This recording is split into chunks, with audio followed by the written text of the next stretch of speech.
I just arrived from the airport, so I hope like this is worth it. Anyway, cool. This is kind of a preview of my presentation that we'll have on Saturday. It just skimmed a little bit more on how many of you guys heard about Snaps? Yeah? So I just want to walk through a little bit also like what's behind Snaps, how we started, why we want to do more permissionless innovation stuff. And yeah, how many developers do we have in the room? Just trying to understand the level that it's more like chill, so it's I can go a little bit everywhere. So yeah, this is a picture of me back in Denver. Yeah, I've been around the ecosystem, driving not just enterprise blockchain, but also like permissionless blockchain. And Snaps was one of like the major kind of initiative that I helped support. And I'm all about like this permissionless innovation, trying to build modularity and build further products around activating much more the community. And yeah, I just help cool developers building cool stuff around different products from the starts to down the funnel. So if you guys need to deploy your products, obviously Consensus is the modern umbrella. So you have like from stuff like Infura. I don't know how many of you guys have used Infura in the past. But basically, you have Infura, you have like obviously MetaMask, you have Flask for developer environments, Linea obviously as a ZK VM, and yeah, I'm not getting started with chess, but I trying to get better. So if you guys wanna play with chess, and I can always learn more. Cool. I want to understand a little bit like what's the future of wallet look like. I have no idea how it look like. I can tell you how it doesn't really look like. I'm not a big believer, like PvP, right? I don't think that we will. We will have like one personal journey of every users out there. I think like we are diversifying journeys. We will have different needs for different, not just users, but also for different developers. We already saw that, right? You have people that are more DeFi heavy. You have more people that are, let's say, NFT heavy. They are just want to deploy their collection and don't rug pull, hopefully. But yeah, so you have personalized journey, so different people that are kind of driving. I also don't think that one entity knows best. Back in the days, we had something like 7,000 open repo in our MetaMask code, and basically what we said is it's impossible to keep up with the innovation, right? And everybody's coming with like native integration. Everybody's coming with like, hey, integrate us, use our own API, and trying to kind of like leverage our technology. And then we ask ourselves how we can actually build something that is sustainable, and we can keep up with this innovation around the ecosystem, right? So I kind of like resume here like this 5 principle, right? So obviously like we want to build with thinking about the user journey, try and actually understand that the user want to have transparency, want to have kind of like consent is king. They want to understand what to revoke, which access to give, and it's quite actually powerful, right? So a lot of products today, especially in Web 2, you have no idea which actually accesses you're giving and how you can revoke those accesses, right? And obviously there are some tooling, but a lot of like for the average users, people don't know. So trust. Basically, like what you want to build is a fully transparent system. You want to have actually ownership of who is building what, and attribute accountability. And basically, a part of that, there are different ways, right? This is the third pillar, and obviously, like we want to not just decentralize our product. I don't know if you saw, like with Infura, we have DIN, decentralized infrastructure provider. That is actually kind of like this decentralized RPC.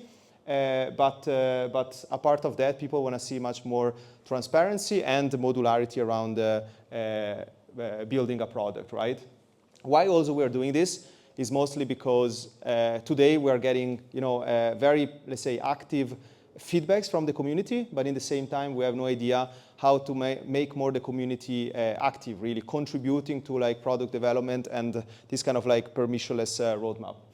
So this is kind of like one thing that I really like. We're building a universal Web3 interface by empowering builders, right? This empowering builders is not just giving feedback, but actually contributing to code and contributing to functionality.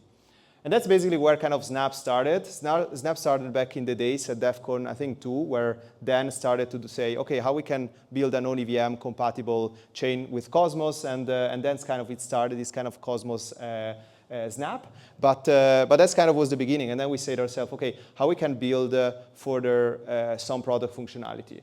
And that's basically what Snaps is today. If you guys go on Snaps metamask.io, this is like the allow list of what these 50 plus snaps are allow listed today. But long story short is that you can extend the functionality of what the extension does today through snaps, right? So snaps are in a siloed. I will go a little bit, I don't know how we're making time. I hope I'm not speaking too fast. But I'm trying to trim the slides that I thought like were interesting. Those are kind of like the 6 use case that I want to show a little bit today. But interoperability is the one about non-EVM compatible snaps. I don't know if you guys use either the Cosmos snap or the BTC snap, or there are different like non-EVM compatible snap you can do native transaction with. Notification is super interesting. You're able to getting notified if specific event triggers, and we see that a lot of traction with cool trader, could be NFT, could be DeFi heavy users. On AA, we have some MPC and 2FA snap for account recovery. That's also like quite interesting. I will show some demo if I had more time. But a couple of things to understand, right? Because that's a question that we are getting asked a lot around like, snap security. Basically, like snaps are nothing else as like an NPM package, and they're fully isolated from the extension. So everything that you are asking the snap to do require direct permission from the user to get access to. And so that's also like one concept that is super important. What does it mean this? It's not only the permission that you're asking for users, but it's also very powerful for let's say parties to build a isolated snap, because it can interact with also your own API. So a lot of technology, a push notification can build their own snap with their own API. And I think that's also like quite a powerful value proposition, because today, if you're using the DApp API from the extension, you can't interact with your own product directly. This is, for example, the wallet guard snap. There is a full category called security. I'm using, for example, like one similar, but basically like every time that you're signing a transaction, it cross-check if you're interacting with a malicious or non-malicious account. And that's basically like kind of the data you can see also like what's happening, right? You know exactly where the snap is hosted, you know the author, you know also the permissions. Here are some of the permission when you're accepting, basically like installing the snap. Even like accessing the internet, you can give or revoke permission. And whenever it's installed, it will appear on your setting. And it's quite straightforward, right? It's not really rocket science. I think everybody using, I don't know, WordPress plugins or like some safe plugins too, and it's very similar. So just to recap. So fully self-custodial, right? So they're interacting with their own API, with your product, but in the same time, you have fully ownership on what transactions are happening to the extension. And basically, like users are being able to fully interact with which snap they wanna interact. If today you wanna use your, I don't know, your Solana snap interacting with the Solana ecosystem, and tomorrow you're not interested to do that anymore, you can basically like revoke the access. So for the users here, you guys want to check, this is like a full kind of like guide around snaps with the 4 main categories, right? Interop, security, communication, account management. One thing is very interesting on the account management side. There is one snap called Transaction Insights, and you get really like cool things that you can see around transaction, flagging up transaction, interacting with malicious smart contract. And for you guys that want to start building your snap, here are some like kind of like wish list code examples and repo that you can actually like fork and build from it. We have also like a full snap builder program that is also like quite interesting. So this talk was a little bit about how you want to build further your products, but in the same time how you can scale much more, activating the community. And I would just want to state this here, right? That building a cool technology is not enough. So Snap is at the end a piece of NPM package added to an extension. And what you want to do also like creating the full ecosystem around it, right? You want to support the developer, helping out, give code example. But most important, right, how we can define different frameworks around how we can build further your products and scale your products. And that's basically kind of like the next section. So in the past maybe 1.5 years, I've been discussing with a lot of like DevRels. Anybody DevRels here?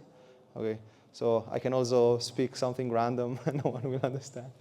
But I've been trying to kind of like leverage like to speak the same language for different developer activation today, and I came up with different frameworks, right?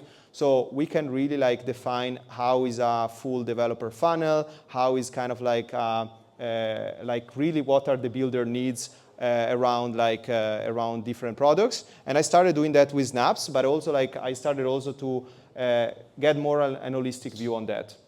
I don't know, and basically like this is one of the 2 frameworks that we'll show you today. And I asked myself, you know, what are really the builder's needs outside? And you know, why we're not really aligned, because a lot of people are starting with different activation from top to bottom, then you still don't know what really like devs want to have, like the kind of at least the MVP of getting your devs onboarded. And I started like thinking about this. I remember this from 10 years ago. This was that the Maslow hierarchy of needs. And then basically I created this Francesco hierarchy of builder needs. And basically, like, this is nothing else as kind of like the 5 levels of a must-have as a developer ecosystem to kind of like, it's cool to have, right? So I wrote a full like paper on that, but basically like the kind of the basic needs are obviously like you want to have a strong access to resources, you want to have your education on points, your docs need to work, you want to have, you know, I mean, it's a no-brainer, but a lot of people are saying, hey, Francesco, let's do, you know, virtual hackathon without actually having a 10 minutes walkthrough tutorial in your docs. And it's kind of self-explanatory, but a lot of times is really like hard to make people understand. That's why I create these kind of frameworks. So, and then you go like up one way and you're saying, okay, before even like shielding your product on the face of developer, what you want to do is building much more a safe space around the topics. So kind of like drive through topics instead actually going directly. Example, right? Instead saying, okay, let's deploy this on Linea or any other layer 2s, what you want to do is let's build us a dApp from scratch. And let's understand, you know, why, you know, what are different deployments meaning for you as a developer? Why, I don't know, there are people that are different. The game dApps are different than, you know, protocol dApps for specific use case, right? And then you have different ones. So I will not deep dive. I'll just leave you guys, I think we're almost on time, give you guys this QR code. That's basically where kind of like all the description is. And I will send you I can send you the paper later. So the second framework and the last one, then I let you guys go. It's all about, you know, we want to focus on curiosity, we want to understand, but at the end of the day, we want to understand also where you are in the funnel of this developer acquisition. So you want to understand, okay, those developer workshops are not working. Why are not working? Because maybe they're too specific. Maybe they're not working because people are not trusting you that you're building cool stuff. And basically, this is where I kind of like came out with this second funnel. It's very specific, but basically it's kind of like a developer engagement funnel. And I can like, I don't know, I speak a lot with different ecosystem players, but I want to say that around, I don't know, probably like 8 out of 10 companies, they're only focused on product-specific conversion, right? So everything that you see down in the light blue is all about very strong like product shielding in the face of developer, very workshop focused on onboarding developers. And a lot of time we're literally like not doing the other part. And that's basically what I call like value-driven onboarding. And that's nothing else as driving, you know, ecosystem community calls, as driving like builder, like what we're doing with builder nights around vertical focused topic, like 437, even before saying, hey, build a smart account or something like that. Like, you know, very high level topics that can be debated on a thought leadership kind of level. And getting this kind of thought leader is extremely important because you want to show that you are on top of those narratives. And yeah, it's quite funny because I put here the shield-free zone, value-based programming, right? And then here is like more like a shield zone, developer marketing, where you get involved like PMMs and much like people in your organization that has the goal to convert. But a lot of time, this need to happen on a second time, right? It need to happen later. So cool, I think we are there. I hope I didn't bore you, but quick recap, right? So we want to build our products through like permissionless innovation, fully modular. It's key. We don't want to activate just developers with like, you know, opening issue in our repo, but you also want to have instruments to advance and extend the functionality of your products. You want to build a vibrant developer community around your product. So building a cool technology is not enough. And most important, right? if you want to have fully a Web3 fully accessible for everybody, we need to build, always thinking about user-centric narrative, but also thinking about this need to be fully permissionless. I hope it's a little bit clear, and thanks everybody for the quick 10 minutes of your attention.